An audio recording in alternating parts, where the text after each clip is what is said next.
저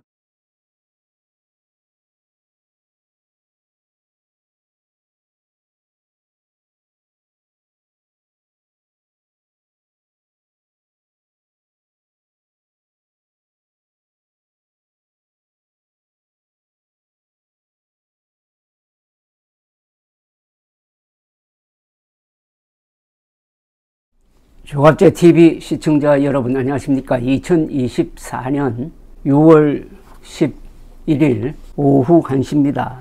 요사이 두 개의 사태가 동시 진행 중입니다. 의료 대란 사태와 석유 대소동입니다. 뭔가 비슷하지 않습니까?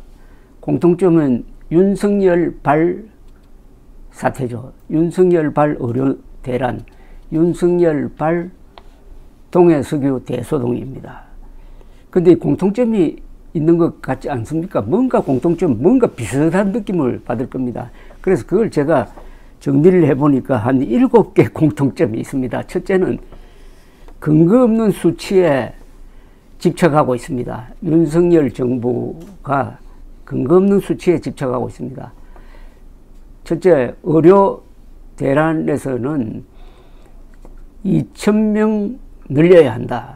의과대학 신입생 정원을 2,000명 늘려야 한다는 아주 과격한 수치, 그리고 포항 석유 대소동은 140억 배럴이 매장되어 있다는 다소 황당한 수치, 여기에 집착하고 있습니다.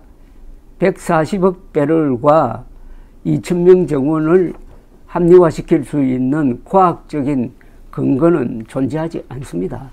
그런데도 그 수치에 매달려 가지고 밀어붙이고 있습니다.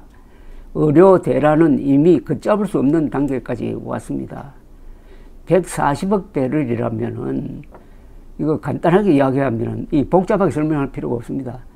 저 중동이 동해로 이사 왔다는 뜻입니다. 동해에 지금 중동이 숨어 있다는 겁니다.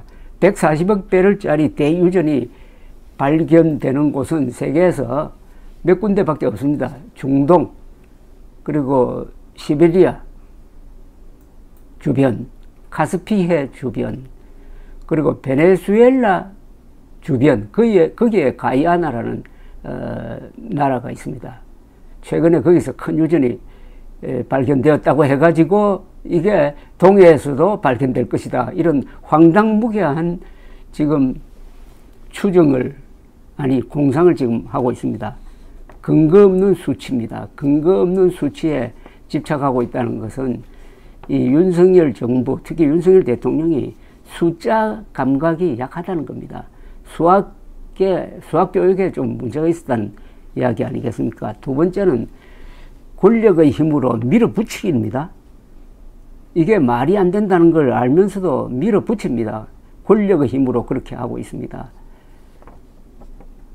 지금 정부는, 석유공사는 여러 가지 문제가 동시다발적으로 지금 노출되고 있는데도 불구하고 시추를 계속 하겠다는 거 아닙니까? 강행하겠다는 것 아닙니까? 근데 왜 이렇게 할까요? 급한 게 없는데. 급하게 없는데 왜 이렇게 밀어붙일까요? 거기에는 뭔가가 있을 겁니다. 그 뭔가가 부정이고 비리일 수도 있습니다.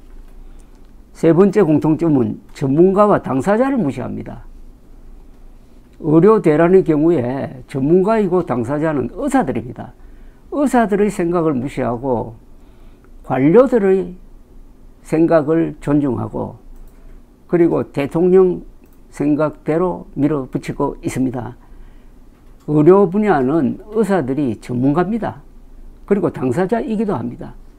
아무리 의료 개혁을 하더라도 당사자인 의사들이 납득하지 않고 협력하지 않으면 그건 실패하게 되어 있는데, 그 사람들을 적으로 돌려가지고 뭘 하겠다는 겁니까? 전쟁을 할 때는 전문가가 군인들입니다. 군인들 무시하고 정치인과 관료 집단이 군대를 개혁하겠다든지 군대의 전술 전략을 바꾸겠다든지 하면은 그게 성공합니까? 전문가 당사자를 무시하고 있다는 것은 사기꾼이나 선동꾼이나 아마추어나 제3류들한테 이용당한 가능성 또는 그들과 함께 공멸할 가능성을 내포하고 있습니다. 네 번째는 우물안 개구리입니다. 지금 대한민국의 의료체제는 세계 최고 수준입니다.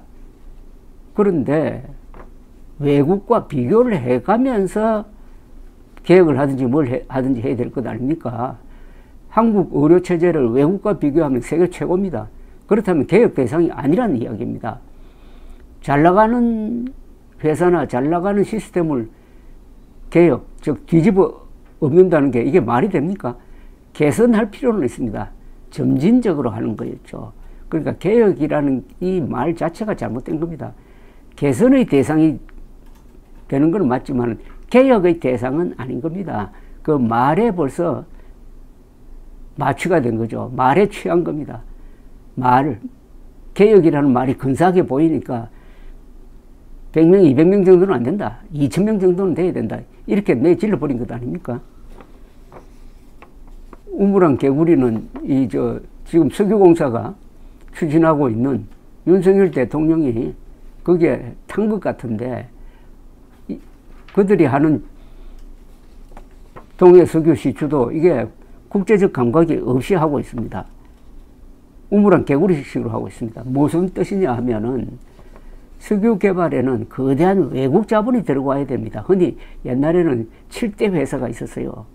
엑선, 갈프, 로얄 더치 쉘 등 이런 브리티시 페트롤리움 이런 걸 세븐 시스터즈라고 합니다. 국제 석유 자본이 동해 시추에 참여해야 그게 제대로 되는 겁니다. 그런데 지금 석유공사는 우리나라 돈으로 하려고 하는 것 같아요. 이렇게 리스크가 큰데 왜 우리가 돈을 댑니까? 거기에 정말 뭐가 있다고 그러면은 이 대석유 회사가 들어오게 됩니다. 그게 안 들어온다는 것은 가능성이 없다는 겁니다. 대석유 회사 정도는 아니지만 아주 큰 호주의 석유 회사가 철수했습니다. 그러면 이것은 국제적 감각에서 이거는 희망이 별로 없다는 겁니다. 그런데 140억 배럴의 허황된 꿈을 믿고 밀어붙이겠다는 겁니다. 바로 우물안 개구리식으로 하고 있습니다.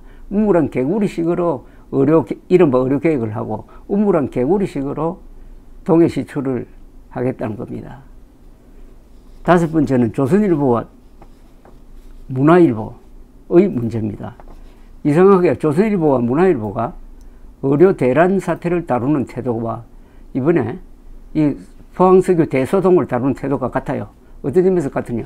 일방적으로 석유공사나 정부 측 입장을 대변합니다. 여러 가지 문제가 있어도 그걸 듣고 완전히 윤석열 정부 대변인 역할을 지금 하고 있습니다. 그러다 보니까 조선일보와 문화일보의 발언권이 약해졌습니다. 발언권은 어떻게 나오느냐? 언론의 발언권은 공정한 데서 나옵니다. 조선일보와 문화일보가 가장 불공정한 보도를 하고 있습니다.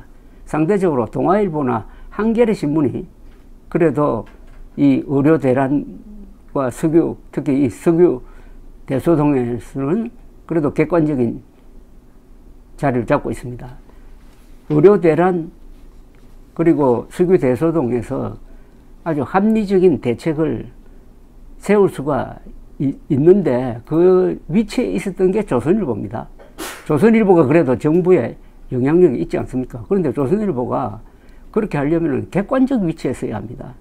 그렇게 해야 설득력이 있습니다. 그런데 일방적으로 정부 편을 들어버리니까 정부도 이제는 이런 조선일보나 이런 문화일보는 그렇게 중요하게 보지 않습니다.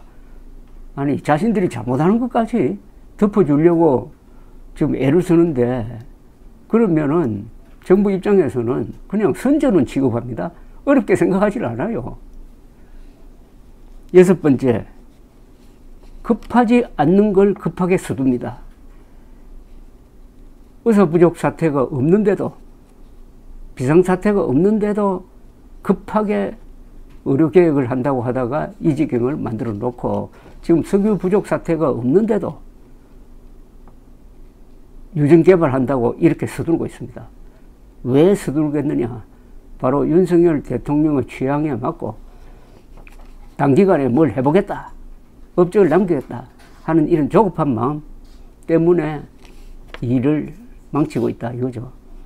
그 다음에 7번째가 가장 중요한데, 의료 대란도 그렇고 이 석유 대소동도 그렇고 경제성을 무시하고 있습니다.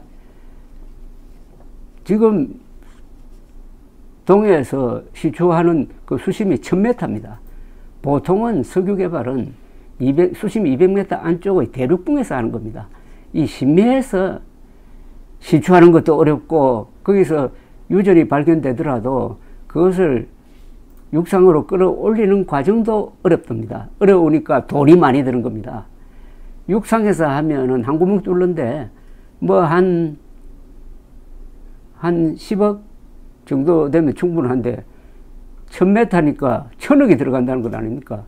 시추도 그렇지만은 거기서 생산할 때도 그만큼 어마어마한 돈이 들어가니까 경제성이 약한 겁니다. 경제성이 약한 곳에 왜 투자를 합니까? 의료 대란도 마찬가지 아닙니까? 이렇게 되면 결국은 모든 의사수를 늘리면 모든 게 의료비 증가로 나타납니다. 결국 우리 국민들이 피해를 봅니다. 경제성을 도외시하고 그냥 감성적으로 밀어붙이고 있습니다. 7개를 요약하면 근거 없는 수치에 집착, 밀어붙이기, 전문가와 당사자 무시, 우물안 개구리식 추진, 조선일보와 문화일보의 일방적 정부 편들기, 그리고 급하지 않는 걸 급하게 추진한다. 마지막으로 경제성 무시. 그런데 이렇게 하면은 잘 될까요? 실패할 겁니다. 결국 실패하면은 그 책임은 윤석열 정부, 특히 윤석열 대통령이 대가를 치러야 합니다. 감사합니다.